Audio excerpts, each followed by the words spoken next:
Say hey.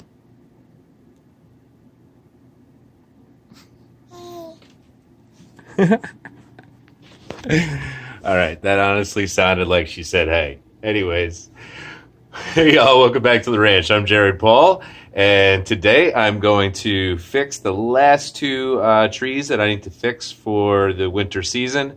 I have a couple of Italian olive trees that are planted as Kokedama, and they're going to be an indoor-outdoor tree in the future, and I'll explain why the Kokedama was a fail for me. So that's what's coming up on today's episode of Jarhead Bonsai. All right, y'all. So here we have the two Kokedama. Laura and I did it as a fun little at-home project.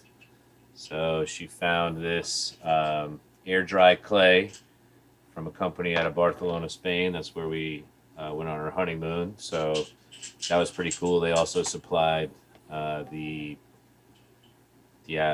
paint or lacquer or whatever you put on it afterwards. So we made them. We used some leaves from a geranium, and I believe these are avocado leaves to make a couple of Kokedama dishes. So with the Kokedama, you're supposed to soak these balls like in a sink or a bucket of water, like every week or so. And then in between, you have to mist to keep, this mossy stuff green. Well, the misting is the pain in the butt. Also, putting a soaking wet ball of moss on top of this air dry clay, it would kind of stick and leave a green residue, and I imagine that would be really difficult to clean. With that being said, also it was my mistake because olives are meant to go outdoors, so these are only indoor only. So in the future, if I was to do a Kokedama, say I lived in a more humid tropical location, or I had a greenhouse where I could control the humidity, then I would choose a more suitable tree, maybe a chafleur or something like that. So what I'm going to do today is get these olive trees into matching pots, and they'll remain indoors until spring, and then we will get them outdoors with the rest of the trees that are coming out of dormancy. Since these are babies, they won't be coming out of dormancy, but it'll be their first year outdoors, so wait until spring will work. And if I get them potted up now, like the roots and soil and everything will be all nice and settled for, say, end of April, early May, maybe a little bit earlier, depending on the year. So what I'm going to do, I have some nice bonsai soil, so I'm going to just open these up. They're tied together with sewing string, but you could also use like fishing line, sure.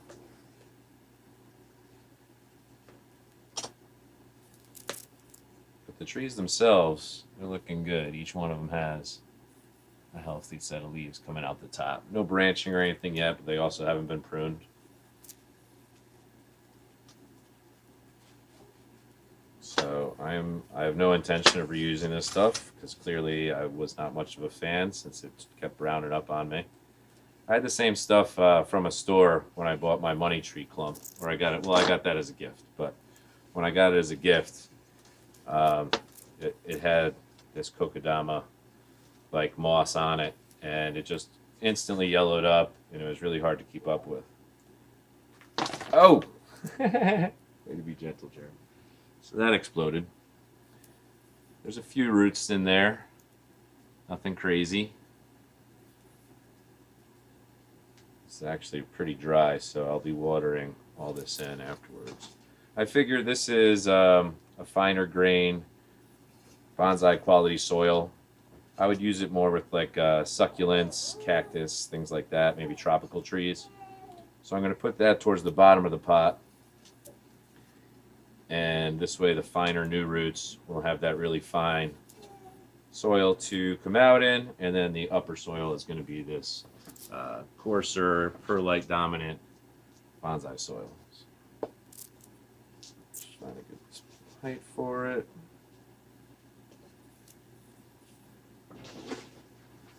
So I love olive trees. I failed at growing any from seed. I tried that. Tried some Russian olive and then undetermined olive. trees, neither germinated. So when Laura got these for me, she got them on Etsy. Some Italian olives. I was psyched. So this growing season, I will probably let them grow absolutely crazy until spring next year, so probably March next year, and then I'll give them their first pruning. But this year will be all about just letting them settle in and start growing healthy. All right, this other one, same thing.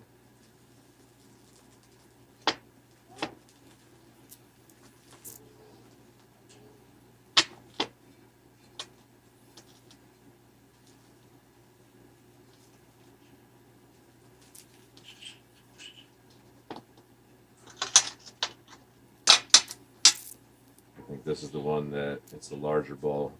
This thing kept coming undone, so Laura had to keep reinforcing it. So it's got enough string on it for 3 of these. All right, same kind of thing. They basically stayed in the soil plug that they came in, and the roots extended a bit. See that?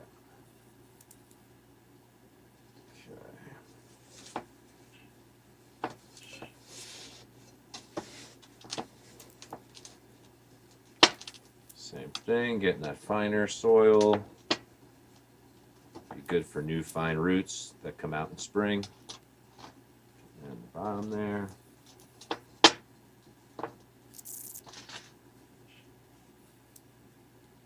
Find a good spot.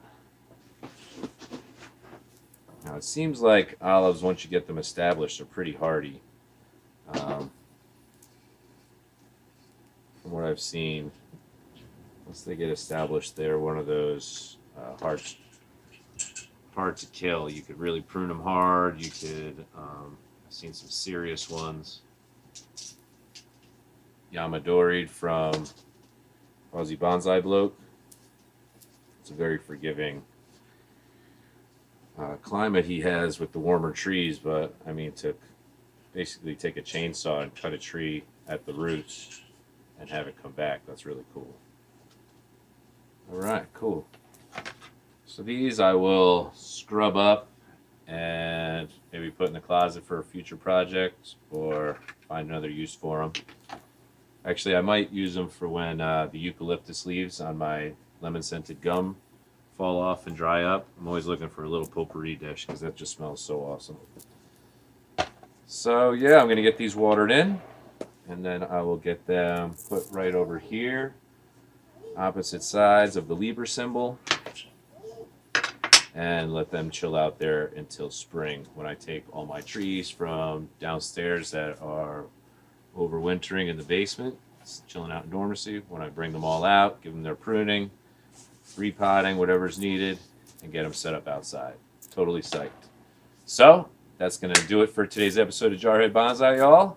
Nothing too exciting, but maybe I could prevent some of you from making the same mistakes I did with the Kokedama. Wrong tree and,